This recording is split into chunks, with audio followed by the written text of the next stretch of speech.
Ati moo maal taate? Callisi kunis hin ilaallatu. Dhaala koon barbaadanaaf mallatteessi.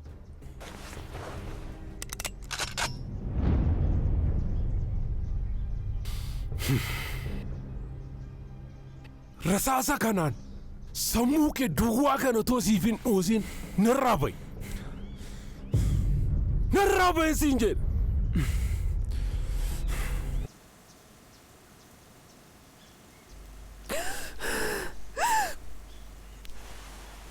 Namicha nagaru sammuun qabdu?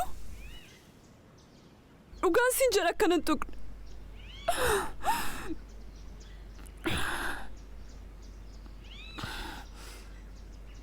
Dirqama natti ta'eeti malee qaama kee ilaaluudhaan gammachuun argadhu hin qabu. Kun haasaa gammachuu namarraa fudhachuutti kennaa qaburraa kan eegamudha. Abbaan koo gaaf tokko si fannisa. Akkana ajjeesuu barbaadu sirrittan beeka. Waan baay'ee gochuu osoo danda'u nama baasee gate garuu fayyisuun qaba.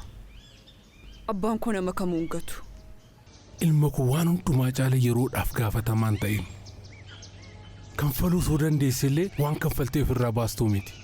Na gargaaruu kan barbaaddu yoo ta'e ammuma daddafii deemiti haadha kee mana baasii na eegi. Yeroo sana dhugaatti mucaa dhiiraa kan guddise naaf mirkaneessita.